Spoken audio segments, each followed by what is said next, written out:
আর না পারে, আমরা সকলে এই ব্যাপারে অতন্ত্র প্রহরীর ন্যায় আমরা কাজ করবো ইনশাআল্লাহ।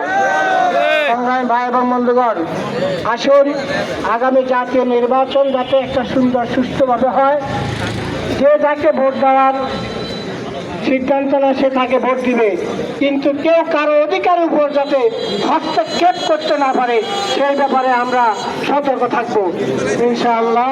আসুন আমরা এখনই আমাদের এই র্যালি নিয়ে সামনের দিকে যাব।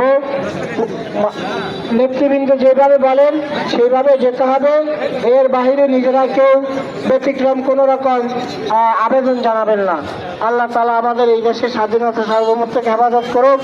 ৭১ এবং ২৪-এ যারা শহীদ হয়েছেন তাদের সবাইকে আল্লাহ তাআলা শহীদ হিসাবে কবুল করুন, আমিন। আসসালামু আলাইকুম রহমতুল্লাহ।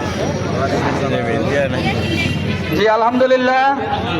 বক্তব্য নিয়ে আসছেন বাংলাদেশ জামায়াত ইসলামী ফরিদগঞ্জ উপজেলার সম্মানিত আমির, চাঁদপুর জেলা শাখার মজলিসে শুরার সদস্য জনাব মাওলানা ইনুস জালাল ভাই।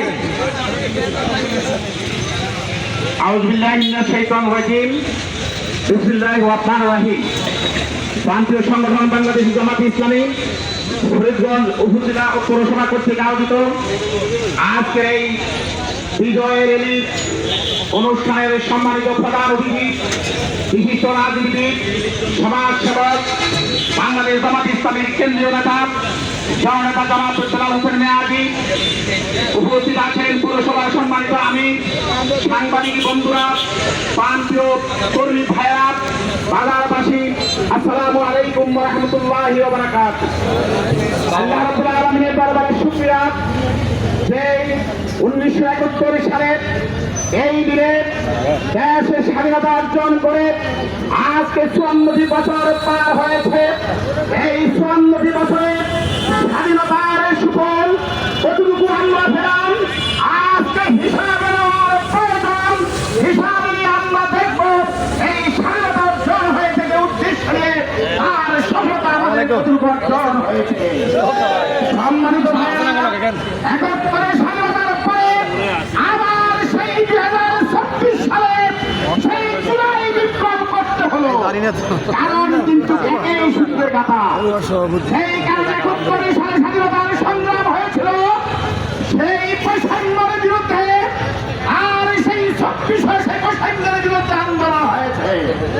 অতএব তারা শাহাদাত বরণ করেছে, তাদের সকলের শাহাদাতের সর্বোচ্চ মর্যাদা কামনা করছে, তাদের পরিবারের প্রতি সমবেদনা জানাচ্ছি। পাশাপাশি বাংলাদেশের জামায়াত ইসলামী, ইসলামী ছাত্র শিবির এই দেশের তৌহিদি জনতাকে সাথে নিয়ে বাংলাদেশের স্বাধীনতার সার্বভৌমত্বের অতন্ত্রের প্রহরীর ভূমিকা পালন করতে হবে। এই শপথ নিয়ে আজকের বিজয় আমরা শুরু করছি। খোদা হাফেজ। বাংলাদেশ জিন্দাবাদ, জামাত ইসলামী বাংলাদেশ জিন্দাবাদ। সম্মানিত ভাইরা, র্যালি হবে, অর্থাৎ এটা কোনো মিছিল নয়, এটা র্যালি হবে।